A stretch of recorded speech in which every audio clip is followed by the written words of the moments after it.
This is section 3.03 from Unit 3 Notes, Part 2, Correlation Coefficient. Today I am, as in you are the student, learning how to numerically describe the association of the data set so that I can estimate the value of the correlation coefficient. I will know I have it when I can find and interpret a correlation coefficient. Specific TEKS we're looking at for today's lesson is 9F. Correlation coefficient. So the previous lesson we talked about correlation, we talked about positive, negative, or no correlation, and we looked at just a graph with dots, the scatter plots, to determine whether the correlation was positive, negative, or no correlation. There is a number that we can calculate that better shows us what type of correlation we're dealing with, and that's called the correlation coefficient. The number we give to rate how strongly the two variables are associated with one another. That is the correlation coefficient. We use R as that variable. The number ranges between -1 and +1. The closer to -1 or +1, the stronger the correlation is. So we have no correlation, which right here might be a better way to show y'all. No correlation is a 0. -1 correlation is considered a perfect negative correlation. +1 is considered a perfect positive correlation. Then the numbers between 0 and 1 range between moderate or weak correlation or strong positive correlation. We know it's strong because it's closer to 1, or -1. We know it's the same thing. If it's closer to -1, we know it's strong. We just say that it's a strong negative correlation if it's in the negative area, and then strong positive correlation if it's in the positive area. Okay? So now going back to here, from 0 to 1 or -1, we have weak, moderate, or strong. Okay? And then like I was showing y'all in the pictures here, these are just the idea of what they look like for those values that we were looking at. Okay? Let's go to the next page. Here's an example. What is the best estimate for the value of R in the scatter plot? So look at the correlation. Try to determine what you think the best number, is associated with this scatter plot. So is it A, -0.75, B, -0.35, C, 0.35, or D, 0.75? So if you would like, go ahead, pause the video, try this out on your own. Otherwise, let's just go through how to find this answer.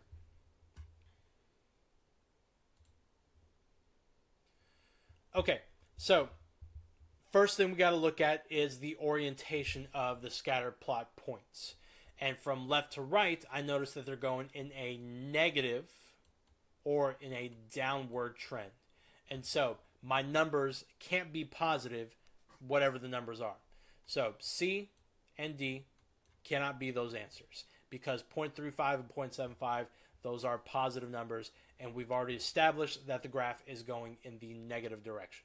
Okay, so now we need to determine whether this is a strong negative correlation or then a moderate or weak correlation. We need to determine where this graph would be associated with these values for reference, okay, that we have for reference. So -0.75 would indicate that the points are much closer than they are. -0.35 would indicate that they are much further away. So looking at these representations and knowing what I know about correlation, I can't confidently say that this is a strong negative correlation because of how further apart that they are in terms of each other. So they fit more so with the moderate or weak view of the scatter plot points. So final answer is B, -0.35. Best fits the scatter plot points that we have right here. And if you would just want to see what the answer to the previous example is, this is pretty much where it's at, where it lies. Negative 0.75 is way closer to negative 0.8 right here. which again shows that they're much closer than they should. These dots, they're a lot more further apart, and so we say that it's closer to negative 0.35 for the correlation coefficient. Okay, that's it for the example. And again, we can calculate this. Right now, we're just looking to see if we can identify where those numbers may be by just looking at the graph.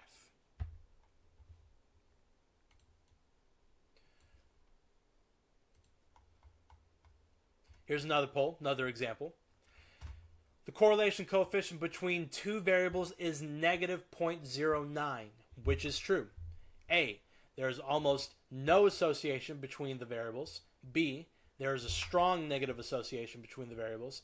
C, there's a strong positive association between the variables. D, there's a perfect association between the variables. So, how do we determine negative 0.09? Where is it at on the number line? What can we say about it? Well, first off, we notice the negative in front of this number. And again, if you wanted to figure this out on your own, you could go ahead and pause the video and try and get an answer before you hear my explanation, but I'm going to go ahead and just go through this with y'all. Negative means it can't be positive. So C is not a good choice. Next thing we notice is that it's negative 0.09. And we notice that also one of our answers means or says it's perfect. Well, the only time that it is perfect is either when it's -1 or +1. And it's not. So D can't be our answer. Now, we need to see if we have a strong negative correlation or no association. Okay? Now, where is negative 0.09 on this number line? If you look at we won't look at a previous number line. I'll just put it right here. We have from 0 to 1. In between, we have 0.1, we have 0.2, 0.3, all the way up to 0.9 and 1. So on the opposite side, on the negative side, we also have negative 0.1. We have it basically mirroring the positive side. Negative 0.2, and so on and so forth, all the way up to negative 1. Negative 0.09, notice how it doesn't quite reach to negative 0.1, is right before the negative 0.1, right here. So notice how much closer it is to 0 than, say, negative 1. So it being closer to 0 means it's more associated with no correlation than it is with a strong or a perfect negative correlation. And so B is not a good answer. The only one that makes sense is A. There is almost no association with between the variables. That's it for this example. And then you can see behind here just an explanation on what we just talked about, and there you go.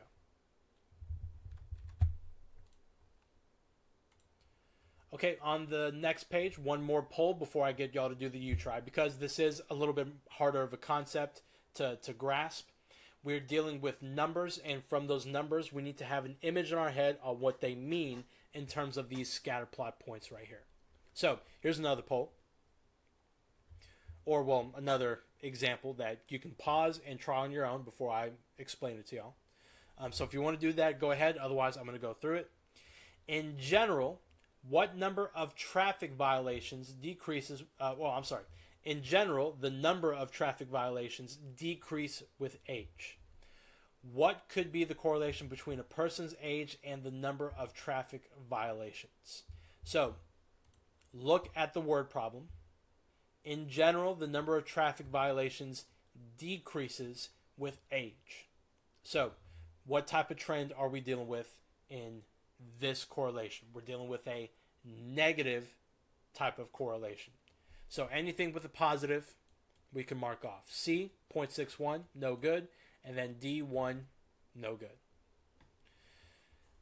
Now, in real life, the number of traffic violations decreases with age. There is no perfect correlation with this. Perfect means it always decreases with age no matter what. But just because you get older doesn't mean you get the wiser. Sometimes you still just cannot follow the law, and you still have traffic violations all the way up to your 30s, 40s, 50s, whatever. They may, for your particular case or somebody else's particular case, increase in age as you go. So there is no perfect correlation with traffic violations. So -1 doesn't make any sense. B, -0.61 makes the most sense. Okay, it's not always going to happen, but it may. It does tend to happen because the older you get, the less reckless you are, the more you're able to just kind of follow the rules and stay in line in terms of the traffic violations. So best answer for this is B, -0.61. That's it for this example. Now, knowing what you know about correlation coefficient, the numbers associated with these graphs, I would like for y'all to try and match them to each of these graphs right here. So try to match 0.88 with what you think is best associated with. Same thing with 1, 0.448, -0.49, excuse me, -0.85, -0.09, etc., etc. So match the correlation coefficient to the graph. Each number will only be used once. Go ahead and pause the video. Try this out on your own. See if you can get it before I talk about it. Otherwise, I'm going to continue on and show y'all what these answers are. Okay, so the answers for each of these graphs are 1 for the top left, because that is a positive, perfect positive correlation. It is a straight line, does not deviate at all from that line. For answer 2, it's in the positive direction, so we're going to use 0.88. That's the only positive where the dots are much more closer compared to everything else. So 0.88, meaning strong positive correlation, makes most sense for answer 2. For answer 3, we have a negative correlation, but it's not as compact as the rest. So for this answer, -0.49 makes the most sense. For answer 4, we have a negative correlation, and we notice that the dots are much more close in line. If I were to draw a line, notice how the dots are very close to each other instead of them being far apart. And so we say that for this, for answer 4, it is a -0.85 from the 6 different numbers that we were given. Notice how with answer 5, we can't really tell what's going on. Okay, is it going up? Is it going down? Can't really tell.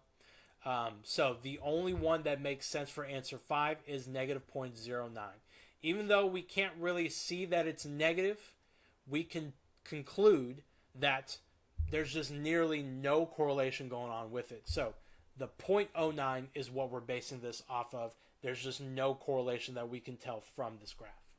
And then from this last one, answer 6, there's a positive correlation, but not really strong. Notice how the dots are separated. So 0.48 makes the most sense for answer 6. That's it for this U-try.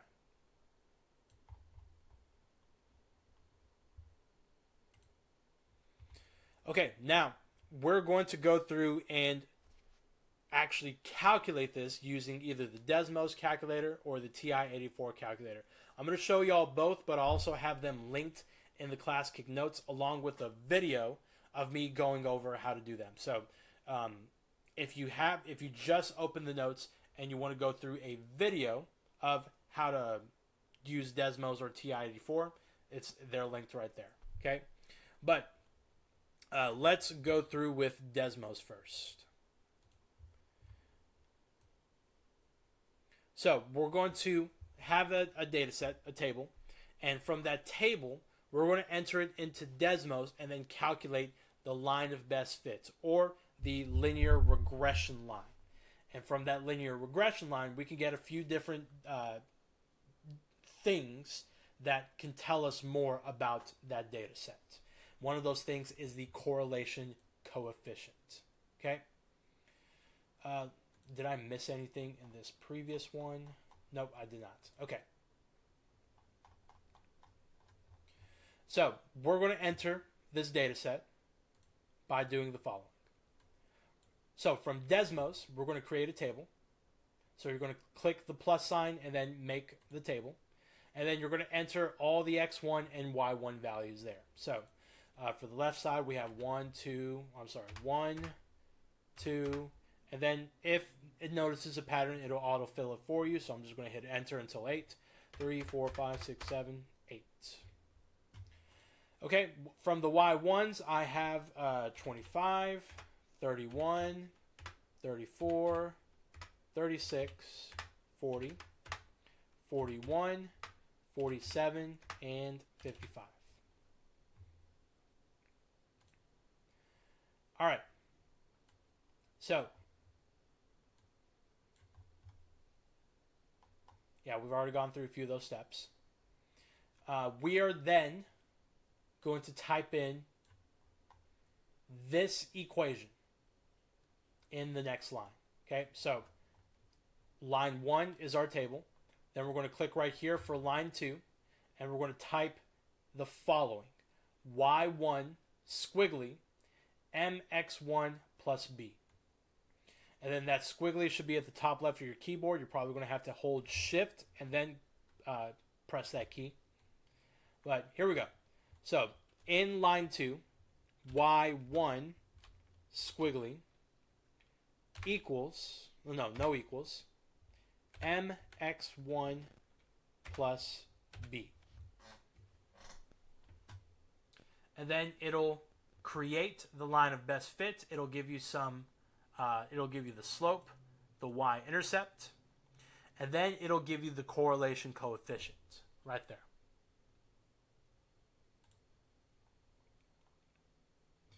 Okay, now the correlation coefficient will tell us whether it is a positive correlation or a strong correlation, or negative, weak, whichever. Okay, it's all based on that number.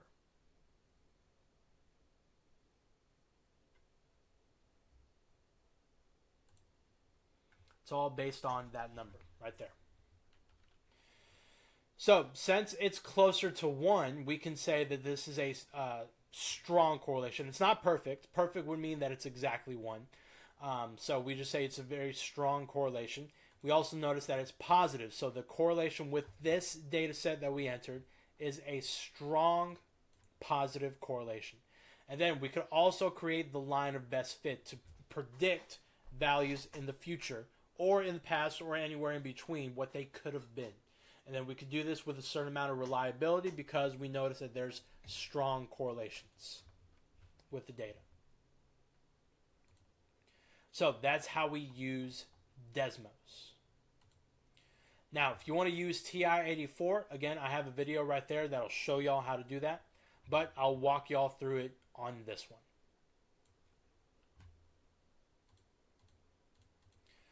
So to fill out, or before we fill out anything, we need to turn on the diagnostics. So we're going to press second 0, and we're picking up the catalog by doing that, by doing second 0. And then from catalog, either you scroll all the way down, or you can hit D, which is right here. You can see the little letter D. So I'm going to hit this X to the -1 for D to get to that section faster. And then I'm going to scroll down until I see diagnostic on. Enter, enter, done. You only have to do this once. Once it's on, then you're good. But if you reset your calculator, you will have to turn on diagnostics again. So now that we have diagnostics on, we're going to plug values into the calculator by doing the following. So you're going to press the Stat button. Then you're going to hit 1 for edit. Make sure you have L1 and L2 there. If not, then you're going to have to reset your calculator by pressing second plus 712. And it should show up from there, but if not, make sure y'all let me know, and I'll try to help y'all there. But again, go into Stat, Edit. If you have anything in L1 or L2, you can scroll up and then hit Clear and then Enter. And it'll erase all of whatever is in that column. Do not hit Delete because it'll delete the L1. We don't want to do that. Or L2, whatever you have highlighted. So now, we're going to enter the following in our data set. From our data set. So, from our data set for L1, we're going to use the age for L1. So I'm going to press 1, enter, 2, enter, 3, all the way up to 8. Okay, and then I'm going to go to the right to L2, and I'm going to enter the height for all of L2. So that's 25, enter, 31, enter, 34, enter, and so on and so forth.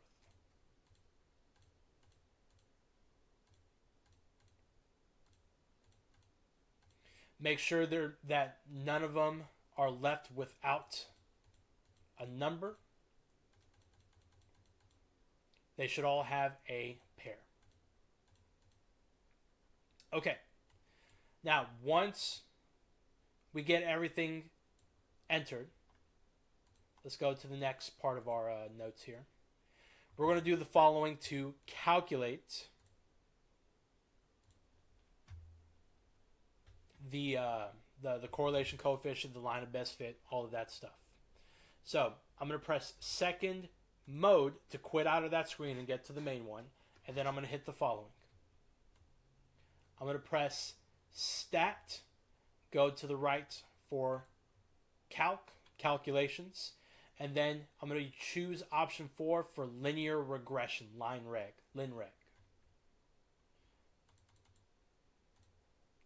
Okay, make sure XList has L1, YList has L2. If not, then you could press second Stat and then choose what you need to from there.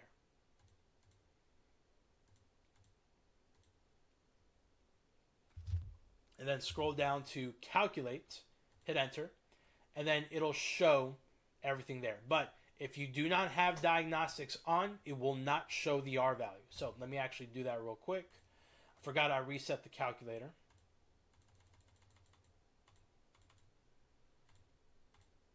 Okay, and then let me calculate it again. And then there we go. It'll have the R coefficient, the correlation coefficient. It'll have the A as your slope, and then the B as the y-intercept, which you can then use to construct your line of best fit to predict other different values that could happen. And that's it for the TI-84. And again, 0.97, the R, not the R squared. The R, since it's positive, tells me that the line is going in the upward direction. And since the 0.97 is closer to 1, it has a very strong positive correlation. Okay, now you try. Number 2. I would like for y'all to practice finding the correlation, the R value, by either going into Desmos and calculating it, or by going through the TI-84 to do the same. So if you would like, go ahead and pause the video, enter the data values, and try to get the R value right here. Otherwise, I'm going to show y'all both of them on how to do it.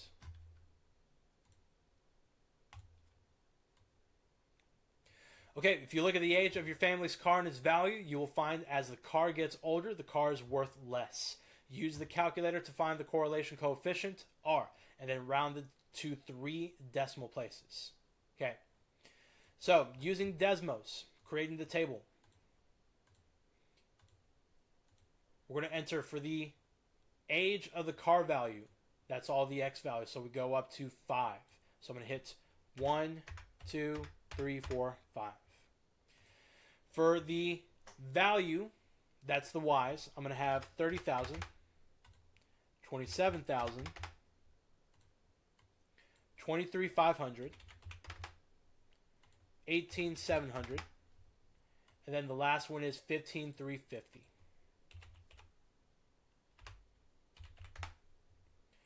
All right, now if you want, you can zoom out until you see everything. You really don't have to. But if you're just curious about looking at the dots, there it is. These numbers are big, so it's not going to get the best representation, but you can do that with all your other graphs if you're on Desmos. Now, to get the R correlation on the second line of Desmos calculator, I'm going to type the following: Y1 squiggly MX1 plus B. And then right there, I can see that the R correlation coefficient is negative 0.997. And then that's your answer for you try number 2. On the TI-84, if y'all are doing it that way, again, make sure diagnostics is on. So if you haven't done this already, go to second catalog, scroll down to D, and then find diagnostic on, hit enter twice, done. You only have to do this once and then you're good. Now enter the values using the TI-84 by doing the following: press stat, hit edit, so enter or number 1. If there are numbers there and you need them gone, scroll up to L1 or L2, hit clear, not delete, clear, and then enter. And then do the same with L2. Okay, so for the L1s, this is going to be 1, 2, 3, 4, 5. And then for the L2s, it's these dollar value of the car. So for 1, it's 30,000. 2, it's 27,000. Then we have 23,500, 18,700, 15,350, and that's it. Okay. Once everything is entered, quit out of the screen by pressing second mode, and then to calculate it, we press stat, go right to calc, and then we go to linear regression option 4. Make sure L1 and L2 are right there for X and Y list. Calculate, and then there it is. R is negative 0.997. We have a negative correlation, and we notice that it's close to negative 1, so this is a strong negative correlation. And then we'll go to this one right here. Each one will show you the different answers. And that's it. That's it for you try number 2. Okay, more practice. You try number 3. So either one, I don't care which one you use, Desmos or TI-84. Go ahead and pause the video and try this on your own. See if you can calculate the correlation coefficient. Otherwise, I'm going to continue on and show y'all how to do this.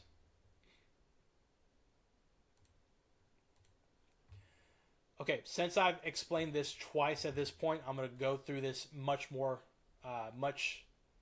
faster than before. I'm going to leave this on here, so I don't have to erase it. Well, no, I'll erase it just to type it again. So I'm going to make the table. X should be 7, 8, 3, 10, 5, 1, 11, and 4. There they are. For the Y variable, starting with 7. For the X, I have 32, 27, 18, 38, 21, 15, 60, and 30. Okay, so line 2, I need to type in Y1 squiggly MX1 plus B. Oh, there we go. And then the R value should be 0.856 for the final answer. So it's a strong positive correlation.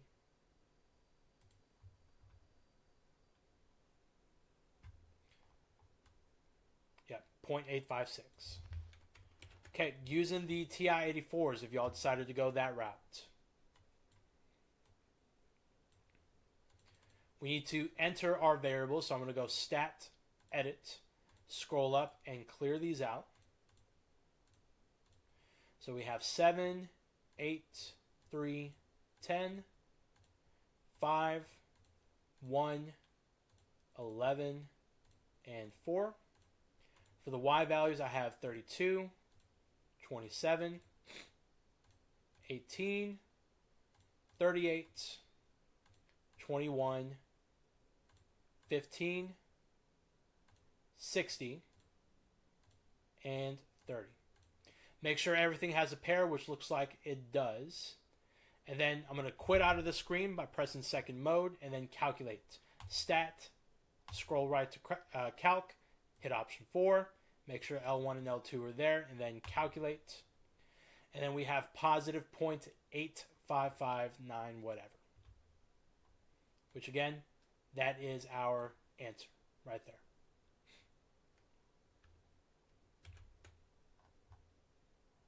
That's it for you try number 3.